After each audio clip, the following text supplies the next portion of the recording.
Oh, it's time for the new Crash Course feature, the mystery document? How mysterious. The rules here are simple. I read and attempt to identify the mystery document. If I am right, I do not get shocked by this shock pen, and if I am wrong, I do. Okay, what do we have here?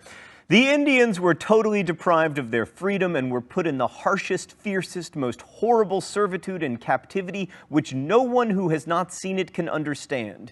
Even beasts enjoy more freedom when they are allowed to graze in the fields, but our Spaniards gave no such opportunity to Indians and truly considered them perpetual slaves. I sometimes came upon dead bodies on my way, and upon others who were grasping and moaning in their death agony, repeating, "Hungry, hungry." And this was the freedom, the good treatment, and the Christianity the Indians received.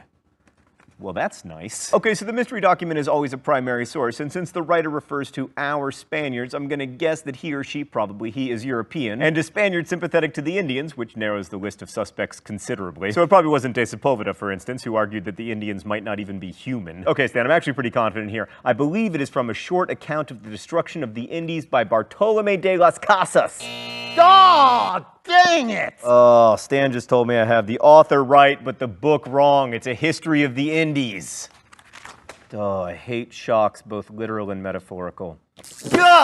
So we've focused a lot on the brutality of the Spanish toward the Indians, but at least one Spaniard, de las Casas, recognized that his countrymen were terrible. This realization is a good thing, obviously, but it leads us to one of the big problems when it comes to studying this time and place. The Black Legend is the tale that the Spanish unleashed unspeakable cruelty on the Indians. Now, that tale is true, but that idea was used by later settlers, especially the English, to justify their own settlements. Like, part of the reason they needed to expand their empire was to save the Indians from the awful Spanish, but were the English so much better? Yeah, probably not. As we mentioned at the beginning of today's episode, American Indians didn't have writing, so we don't have records of their perspective. Now, some Europeans, like de las Casas, were critical of the Spaniards, but most considered the Indians heathens and implied, or even outright said, that they deserved whatever horrible things befell them. So at the beginning of our series, I want to point out something that we need to remember throughout. One of the great things about American history is that we have a lot of written sources. This is the advantage of the US coming onto the scene so late in the game, historically speaking. But every story we hear comes from a certain point of view, and we always need to remember who is speaking, why they are speaking, and especially which voices go unheard